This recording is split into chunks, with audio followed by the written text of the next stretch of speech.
आपण सर्व इथे एकत्र आलात आणि ह्यांच्याबरोबर समागम केला, यांची एवढी सेवा केली, संतांची सेवा केली, त्याबद्दल हे सगळे आपले फार फार फार आभारी आहेत.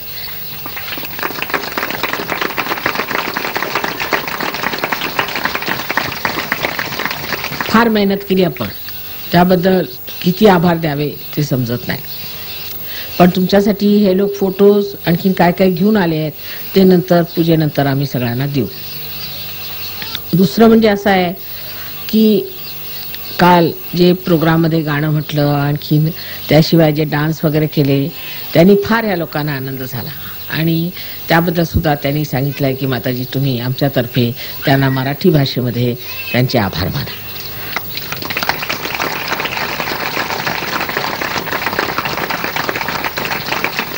विशेषतः विद्यापीठाच्या लोकांनी एवढी मेहनत करून इतकं सुंदर सगळा काही प्रोग्राम दिला, त्याबद्दल खरोखर त्यांना फार कौतुक वाटलं. दुसरी गोष्ट म्हणजे अशी की विद्यापीठाच्या लोकांनी थोडासा माझ्या कार्याला हातभार लावण्याचा, पुरुषांनी असा विचार केला पाहिजे की ह्या वेगळ्या वेगळ्या ठिकाणी आम्ही जातो. अस्तगावला गेलो होतो, नंतर आपल्याला माहिती आहे की गाणोरी गावाला गेलो होतो, संगमनेरला गेलो होतो आणि श्रीरामपूरला सुद्धा पुष्कळ लोक आले. ह्या ठिकाणी तुम्ही लोकांनी आपापसात वाटून घेतलं पाहिजे. धुमाळ तर फार मेहनत करता, त्यांनी किती मेहनत केली, इतकं टिकून ठेवलं सहयोगाला. एकट्या माणसांनी आपल्यावर घेऊन खर्च करून सगळं व्यवस्थित त्यांनी सहयोगाला मांडून घेतलं, शहाणपण धरून. तसंच सर्वांनी आपल्या खांद्यावर त्याच्या जबाबदाऱ्या घेतल्या पाहिजेत, कारण हे परमेश्वराचं कार्य. अशी संधी कुणाला मिळाली की परमेश्वराची शक्ती आणि परमेश्वराचं कार्य करायला मिळते, तेव्हा कोणत्याही वर्चस्वाची किंवा सत्तेची किंवा पैशाची अशी हाव न धरताना परमेश्वराची हाव धरूनच आपण ह्या कार्याला लागलं पाहिजे. आणि सगळी आपल्यामध्ये व्यवस्था तुम्ही करून घ्या. कोणत्या गावाला आम्ही जाऊ, कोणत्या गावाला कोण जाईल, त्याची सगळी व्यवस्था करून घ्यायची, वाटणी करून घ्यायची. आणि आता कुंभोजकर साहेब आहेत, त्यांना मी म्हणते की त्यांनी इकडे लक्ष घालावं आणि प्रत्येकाकडे लक्ष घालावं, प्रत्येकामध्ये ह्या वस्तू म्हणजे ह्या वेगळ्या वेगळ्या जागा ठिकाणं वाटून द्यावी. तसंच ह्याच्यापूर्वी आम्ही आरडगावला गेलो होतो, उसळवाडीला गेलो होतो आणि पुष्कळ ठिकाणी गेलेलो. ते ह्याचं रेणुकादेवीचं स्थान कोणचं बरं, मानोरीला गेलो होतो. आणखीन अशा रीतीने अनेक ठिकाणी गेलेले आहोत. तेव्हा मुख्य कार्य केलेलं आहे, पण ह्या सर्व कार्यामध्ये अजून सुसंगता, समग्रता आलेली नाही. ती तुम्ही लोक करू शकता. आठवड्यातनं एक दिवस तरी काढून एक आपलं सेंटर जिथे आपल्याला चालवायचं असेल, जिथलं तुम्हाला पटत असेल ते घेऊन तुम्ही तिथे जाऊ शकता. बायकांनी जावं, तिथे थोडीशी गाणी म्हणावीत, लोकांना बोलवावं. भजनाच्या आणि पुष्कळ लोक येतात. बायकांनी जर भजनं म्हटली जाऊन तर पुष्कळ लोक आकर्षित होतील. भजनाचा प्रोग्राम आहे या म्हणून. जर तुम्ही एका आठवड्यात एक दिवस जरी गेलात तरी सुद्धा पुष्कळ कार्य होण्यासारखं आहे. आपापसात वाटून घ्यावे, वेगळं वेगळं कार्य. सहयोगाला दोन अंग आहेत की आतून आपली कुंडलिनी आधी वाढवली पाहिजे, कुंडलिनी उचलली पाहिजे, त्याच्यासाठी ध्यान केलं पाहिजे. पण दिवा लावून करायचं काय? जर दिवा लावून तुम्ही कुठेतरी अंतराळात ठेवलात त्याचा फायदा काय? ख्रिस्तानी असं स्पष्ट म्हटलंय की दिवा लावून कोणी दिवठणी खाली ठेवत नाही, त्याच्यावर ठेवत, मापाखाली ठेवत नाही. तसंच आहे की हा तुमचा जो दिवा परमेश्वराने लावून दिलेला आहे त्याचा प्रकाश तुम्हाला दुसऱ्यांना दिला पाहिजे. आणि जेव्हा तुम्ही याचा प्रकाश दुसऱ्यांना द्याल तेव्हाच तुम्हाला खरोखर आनंद मिळेल. आणि त्या आनंदाचं एक सर्कल असतं. आता मी सृष्टीमध्ये जर आपल्याला समजावून सांगितलं तर लक्षात येईल. सृष्टीमध्ये कसं सर्कल आहे की आता तुम्ही एक बी पेरलं समजा, किंवा आता हे तुमचं शेत तयार झालं. हे शेत तयार झालं, ह्या शेताची पानं किंवा झाडाची पानं गळून पडतात. ते कशाला? कारण त्याच्यामध्ये नायट्रोजन असतं. ते नायट्रोजन परत पृथ्वी तत्वात गेलं पाहिजे. बरं, परत झाडाची पानं का गळून पडायची? कारण हिवाळ्यामध्ये सूर्य कमी असतो म्हणून ते गळून पडतात. आणि गळून पडल्यानंतर तो सूर्य जो असतो तोही त्या जमिनीला चांगला तापवतो. त्याच्यानंतर ती जी पानं गळून पडतात त्याच्या ज्या नायट्रोजननी प्लावित झालेल्या भूमी आहेत त्या परत सकस होतात. त्याला सकसपणा आला म्हणजे परत त्याच्यामध्ये तुम्ही चांगली लागवड करू शकता.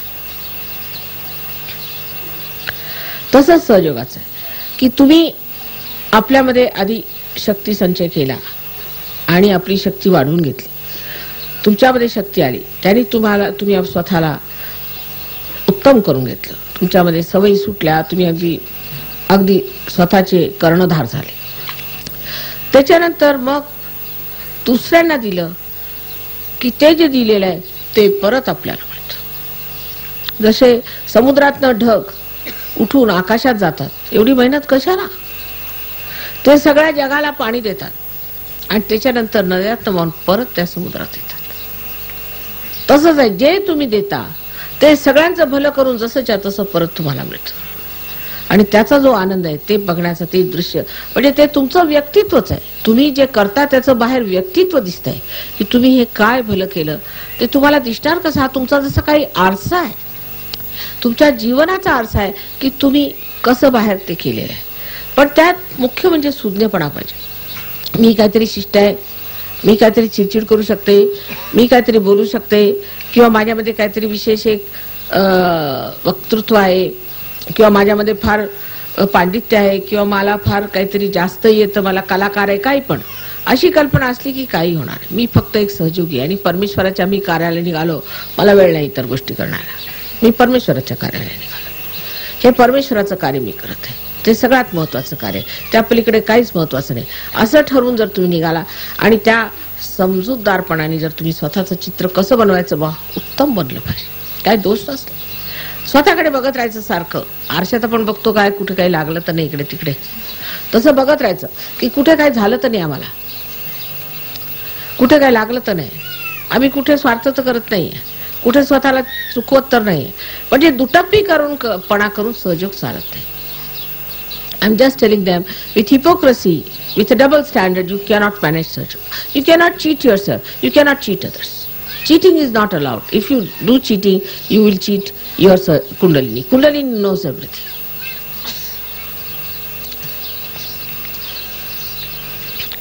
तेव्हा थोडीशी हिम्मत करायला पाहिजे, थोडीशी मेहनत करायला पाहिजे आणि लक्षात घेतलं पाहिजे की अशी सुसंधी कधीच कुणाला लाभलेली की परमेश्वराचं कार्य करायचं, परमेश्वराची शक्ती मिळवायची आणि परमेश्वराच्या साम्राज्यात आनंदात राहायचं, असं तिन्ही कधी मिळालं नाही.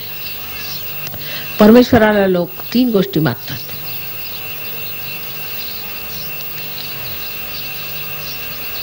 सामिप्य म्हणजे तुमच्या जवळ असू द्यावे, सालोक्य तुम्ही दिसले पाहिजे,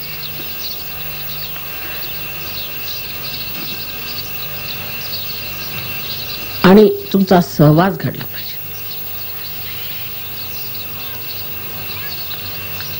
हे तिन्ही तर झालंच आमच्या आल्यामुळे, आपोआप झालं. पण आम्ही एक चौथी वस्तू तुम्हाला दिली,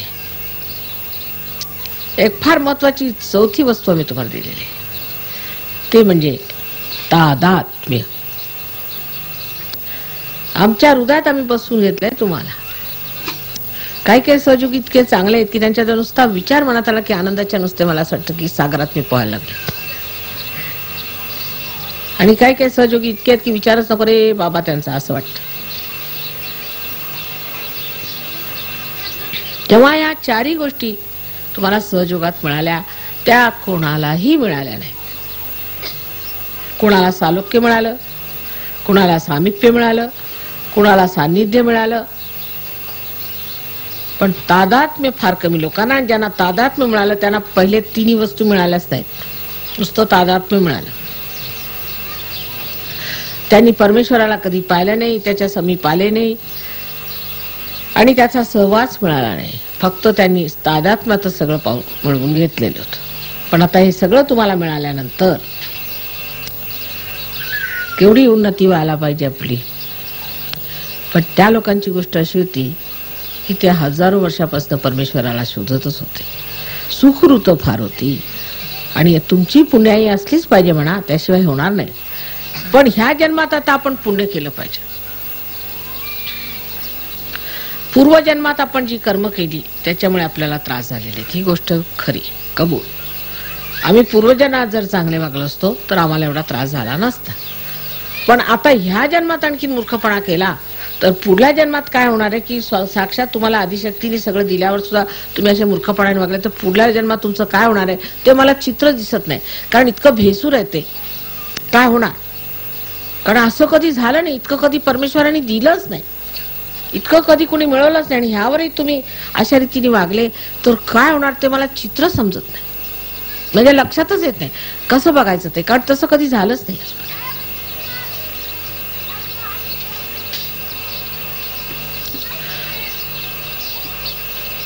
आणि म्हणून फार याची गरज आहे की डोळ्यावरचा पडदा काढून सहयोगामध्ये रत झालं पाहिजे. अहंकाराचा पडदा विशेष. हे लोक तुमच्यापेक्षा पुष्कळ जास्त शिकलेले, फार श्रीमंत, अत्यंत कर्तबगार लोक आहेत.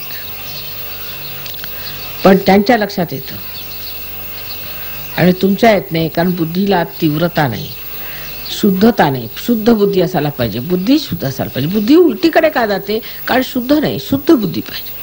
एकदा शुद्ध बुद्धी तुम्ही उतरले म्हणजे गोष्ट लक्षात येईल. आणि मी असं का करतो बाबा, मला असं का सुचत नाही, असं माझं ठीक का मी करून घेत नाही असं वाटेल.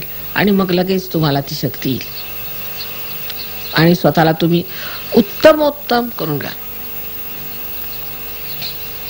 सहयोगाचे अनेक नियम आहेत, ते फार सोपे आहेत, काही कठीण आहे, तुम्हाला काही विशेष करावं लागणार नाही, ते तुम्ही पाळावेत. पण सर्वात मुख्य म्हणजे ज्याला म्हणतो आपण लगन, कोणत्या गोष्टीच्या मागे त्याला चिकाटी.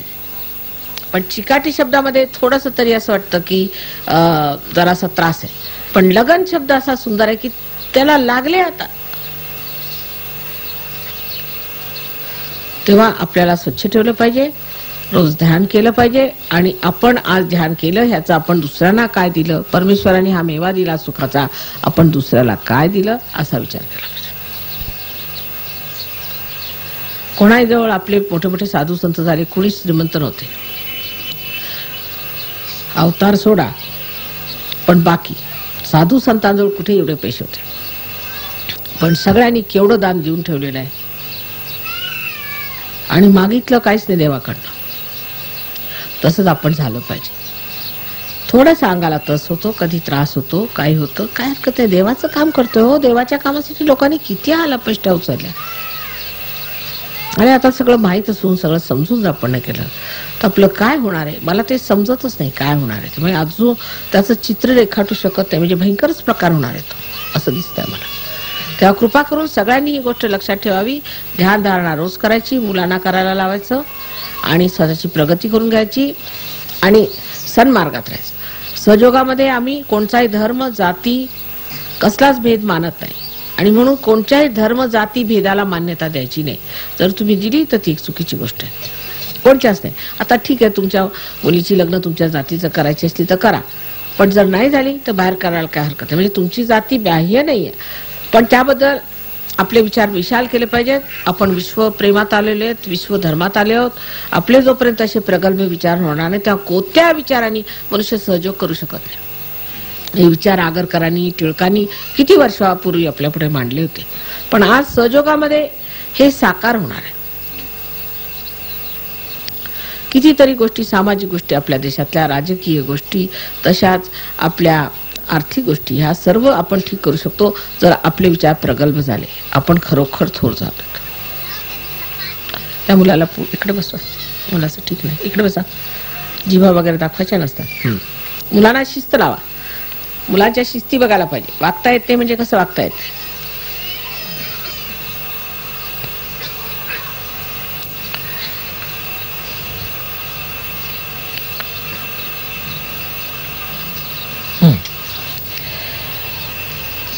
आता अजून तरी ते आले नाहीत. काय तुम्हाला मी 100दा सांगितलं की बायकोचा पदर धरून चालू नका. आणि तुम्ही लीडर आहात, आणि लीडरनी आपलं महत्व समजलं पाहिजे. सगळ्यांनीच धडा घ्यावा.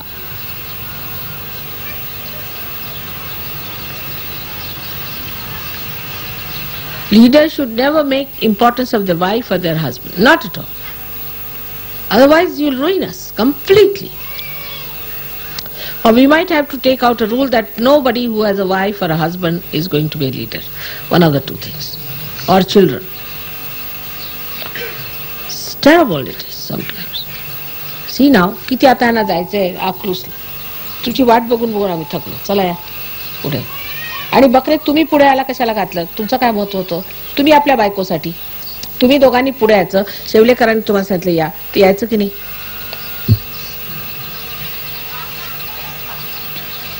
त्या बायकांना मागून या द्यायचं असतं. माझं असं म्हणणं नाही की बायकांना तुम्ही छळा किंवा त्रास द्या, पण जिथे जे जरुरी असतं तिथे असतं. कामाच्या वेळेला का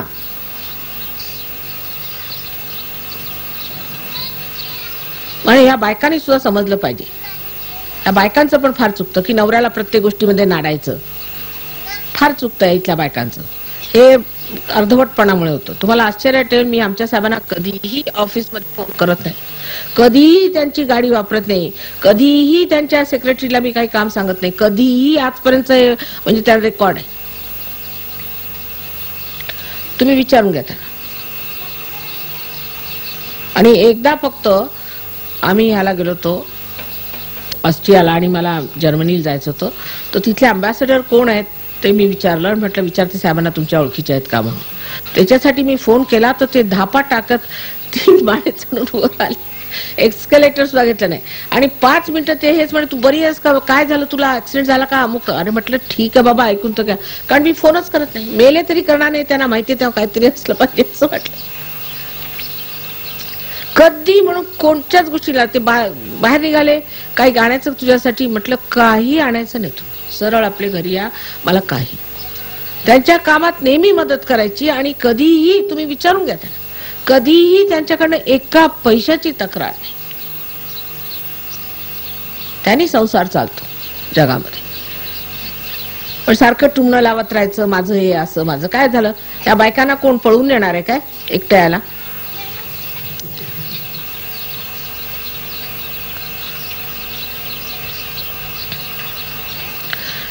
जबरदस्तीमध्ये कमी नाहीत बायका. आता महाराष्ट्रात खूप सुरू झालंय, मला दिसतंय ते. जबरदस्तीपणामध्ये काही कमी नाही. आणि माकी अगदी भागोबाई भित्र्या, फार भीती वाटते. पण जे करायचं ते करणारच. आणि वरून फार भीती वाटते. कसली? तुमचीच तुम्हाला वाटत असेल, कारण सारं जग तुम्हाला भीत आहे.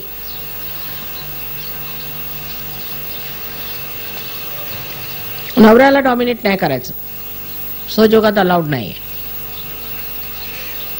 बाईचं आपलं स्थान आहे, पुरुषाचं आपलं स्थान आहे. रामाने सीताला सोडली, सीतेने रामाला सोडलं, पण आपल्या पद्धतीने. तिने सोडलं त्याला, पण आपल्या पद्धतीने सोडलं. तिने रानात नेऊन नाही सोडलं, जगातच सोडून गेली निघून.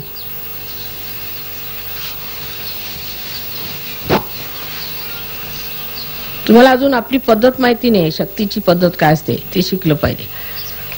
आणि नुसतं वरतवर दाखवायचं, नवऱ्याला जबरदस्ती करायची अगदी शोभत नाही. आणि आजकालच्या मुलींचे पण तेच सांगते परत, म्हणजे आता परत आपल्याला भाषण होणार नाहीत. आपल्या मुलींना सुद्धा तसं सांगायचं, वचकून राहायला पाहिजे, मान ठेवला पाहिजे. नवऱ्याची टिंगल उडवायची अगदी खास पद्धत आहे. नवऱ्याचा मान ठेवायचा नाही, म्हणजे अगदी फार शिष्ट झाले.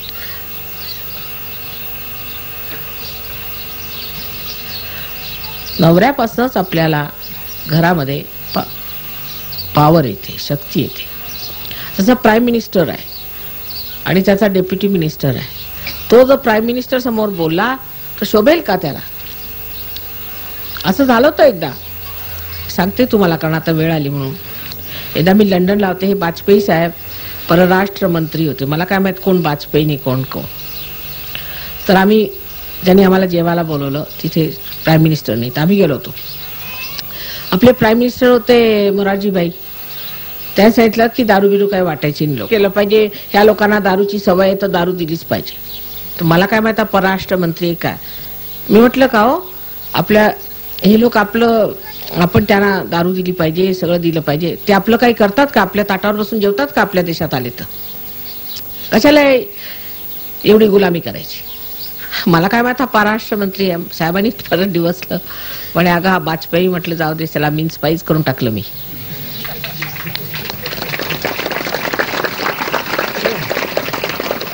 म्हटलं तुमचे प्राईम मिनिस्टर आहे, तुम्ही कोण होता बोलणारे? आपले जर प्राईम मिनिस्टर म्हणतात तर त्यांच्या बरोबर उभं झालं पाहिजे आपण. तुम्ही मध्ये चोंबडेपणा करणारे कोण? परराष्ट्र मंत्री असले तरी सुद्धा तसंच बायकांचं आहे. शोभा तिथून येते, अशोभनीय वागायचं नाही.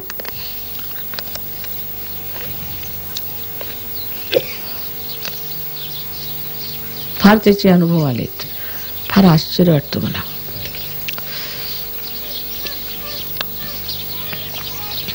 आणि अशाने भूत येणार. ज्या बायका अशा रीतीने वागतील त्यांना भूत येणार. भूत जाणार आहे. नवऱ्याचा मान ठेवला पाहिजे, पहिली गोष्ट. बरं, आता आपलं पूजनाला आले तर आता बसूया पुढे. त्या कोण घोलप पण आहेत, त्या घोलपांना आम्ही बोलवलं. घ्या तर बसलोय तेव्हापासून त्यांना जायचंय. चला घ्या आता ताट घ्या.